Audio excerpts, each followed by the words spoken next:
my most anticipated games of 2019. 2018 is coming to a close, and what a year it's been for gaming. From God of War to Red Dead Redemption 2, we've had loads of great games to play over the past 12 months. But as this year makes its exit, it's time to cast our eyes to the future and talk about the biggest and most exciting games of next year. The lineup for 2019 is already looking strong, with confirmed titles including Gears 5, Days Gone, Kingdom Hearts 3 and Rage 2. That's not to mention the number of great games that will be released next year that have yet to be announced. Before we begin, I'd like to give a shout out to several games that I'm eagerly anticipating but couldn't put on this list because it's still unconfirmed as to whether or not they'll be released in 2019. Those games are Death Stranding, The Last of Us Part 2, Cyberpunk 2077 and Ghost of Tsushima. It's possible that some of these titles might see a release next year, but I think it's more likely they'll be released in 2020 and even beyond in the case of Cyberpunk. Anyway, without further ado, here are my most anticipated games of 2019. In number 10 we have Skull and Bones. One of the main reasons Assassin's Creed Black Flag is one of my favourite games in the series is the excellent sailing mechanics created by the folks over at Ubisoft Singapore. Now the studio is creating its own seafaring game in the form of Skull and Bones. Skull and Bones seems to take everything that was great about Black Flag whilst being free from all the convoluted lore that an Assassin's Creed game brings.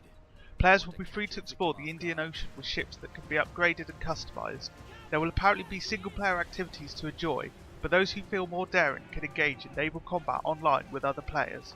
Despite featuring an online mode, many people were disappointed that Black Flag didn't allow you to play online with the naval combat. It looks like Skull and Bones is exactly what those people wanted, and I look forward to taking it to the high seas. Number 9. Days Gone. Did you know that the developer behind Days Gone, Bend Studio, is the very same developer that created the monstrosity that is Bubsy 3D? How weird is that? Anyway, Days Gone is a survival game set in a post-apocalyptic world where zombies have taken over. I know, it sounds like every other zombie game that's come out over the past 10 years, but this one looks like it might be one of the few good ones. Ben may have made Bubsy, but it also made Siphon Filter, one of the finest PS Vita games in Uncharted Golden Abyss. In Days Gone, players take the role of a biker who must fight to survive against zombie-like creatures called freakers. Your bike will be an essential part of the game, and players must scavenge to collect new parts and fuel.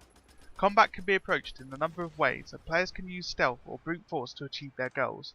There will also be infected animals such as bears and cougars, as well as other humans. I'm not going to lie, I do have some reservations about this game. It doesn't look like it's going to be quite the AAA experience we've come to expect from God of War and Spider-Man, so I'm keeping my expectations grounded. However, I'm certainly intrigued. Number 8. Rage 2. The original Rage was released in 2010, and though it received good reviews, failed to really cement itself as a big new IP. After 8 years on ice, Bethesda is giving the series a second chance with Rage 2. When I first heard Rage 2 was announced, I wondered who really cared anymore. I never played the original, and I failed to see how it really differed from many other post-apocalyptic games. However, upon seeing a number of trailers for Rage 2, I have to say I'm intrigued. The game appears to take itself less seriously than the original, and I really like the overhauled aesthetics. There's more colour and vibrancy, and I like the wacky humour.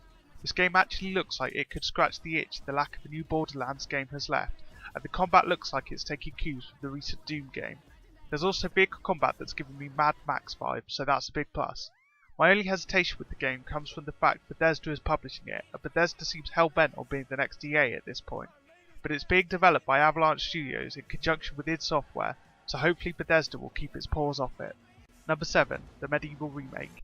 He may be almost completely forgotten now, but back in 1998, Sir Daniel Fortescue was one of PlayStation's biggest mascots, alongside Lara Croft and Crash Bandicoot.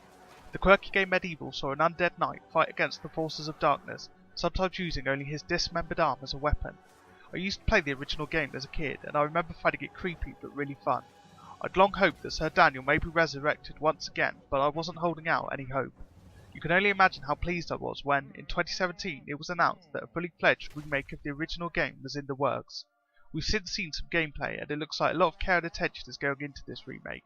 We recently saw both Crash Bandicoot and Spyro get a new lease of life with high quality remakes, and I really hope Sir Daniel Fortescue also gets to enjoy such a comeback. Number 6. Shenmue 3. While most people were freaking out when Shenmue 3 was revealed at E3 2015, I was sat there thinking, what's this Shenmue? Somehow I'd never even heard of the popular Shenmue games for the late 90s and early noughties. Apparently they were groundbreaking, but I have to admit they totally passed me by. The first two games follow a young man in 1980s China as he searches for his father's killer.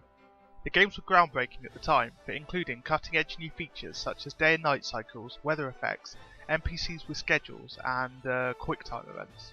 The series was always meant to have a third instalment, and it entered development hell, and there it remained for over a decade. Now it seems fans are finally getting an end to the story, and I'm certainly going to be checking it out, if only to see what all the fuss is about. Number 5. Psychonauts 2. Psychonauts was the brainchild of game designer Tim Schafer and was originally released back in 2006, but despite receiving strong reviews, it failed to grab the attention of mainstream gamers. Over the years, the game has attracted a cult following of fans who have been eager to see a sequel. More than a decade later, it looks like that dream is finally going to come true. The sequel will see Rasputin return and will follow him as he delves deeper into people's minds, and will no doubt include plenty of the humour and wit that made the original so great. If the original game passed you by, then I urge you to check it out. It can be played as a backwards compatible game on the Xbox One, is part of the PS4's classic library, and is of course on PC. You shouldn't let this one pass you by, it's great. In number 4 we have Metro Exodus. When I think about the Metro series, it reminds me a lot of The Witcher. Like the Witcher series, the first 2 Metro games were well received, but didn't quite light the world on fire.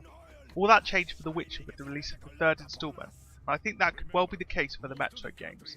Based on a series of Russian books, the Metro games are set in a post-apocalyptic world where humans take refuge from monstrous creatures in Russia's underground system. Previous games have done a great job of mixing first-person shooting with horror and stealth, and they're absolutely worth checking out. Metro Exodus looks like it's taking everything the developers learned from the original games to make the third installment the biggest and best yet. The scope of Exodus seems much more ambitious, with a day-night cycle, a mix of open and linear levels, changing seasons, and will even include a train for you to ride around in. I hope Exodus does for the Metro series what the Wild Hunt did for The Witcher, and I look forward to seeing more of this in the coming months. Number 3. Crash Team Racing Nitro Fueled. It's no secret that I have a real soft spot for gaming mascots of yesteryear. I spent hours as a child hanging out with Crash and Spyro, and I'm loving this resurgence they're having. It may seem at first that Crash Team Racing is just a wacky racing game using a popular IP to sell, but that's not the case at all. The original CTR was an action-packed racer that, regardless of the fact you could play as Crash, was just a blast to play.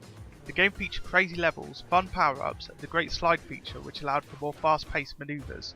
Sure, the game may have borrowed heavily from Mario Kart, but if you're going to borrow from the best. A remake of CTR was announced at the Game Awards earlier this month, and I can't wait to get my hands on it. The single player mode will still be present, but an online mode is also being added. I can't wait to frustrate my friends with this. Number 2. Kingdom Hearts 3. Okay, look, I've never actually played any of the previous Kingdom Hearts games, but despite their popularity, they totally passed me by at the time, and it's a series I always meant to check out but never got around to. You might think it's weird that one of my most anticipated games for 2019 is the third installment of a series I've never played, but I guess that just shows how promising the game looks. The game was shown off extensively at this year's E3, just when you thought you'd seen everything the game had to offer. A new trailer would be shown, and you'd suddenly realise you barely scratched the surface.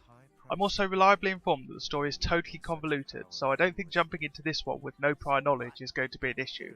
I'm eagerly awaiting my time with Kingdom Hearts, and I can't wait to see what's in store for me. And my number 1 most anticipated game for 2019 is Sekiro: Shadows Die Twice.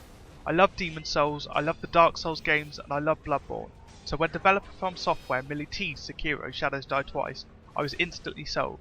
Sekiro looks like it's taking the basic Dark Souls formula, but will be adding some substantial new additions.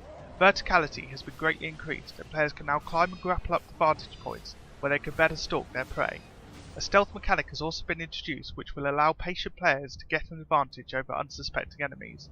It looks like death will play an important part in the game, and, as the name suggests, players will be able to sometimes revive after death and continue battling the foe that just killed them.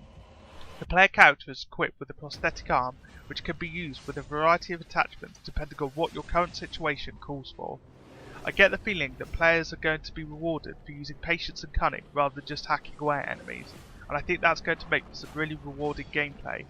I love From Software's less is more approach to storytelling, and I've spent many an hour diving into the lore of Dark Souls and Bloodborne in order to better understand their worlds. I look forward to doing the same here, and I can't wait to die over and over again in Sekiro: Shadows Die Twice. So there you have it, there are my most anticipated games of next year.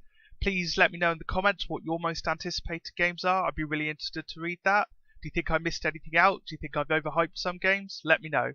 If you enjoyed this video, then please give it a like, leave a comment and share it with your friends, that really helps my channel to grow.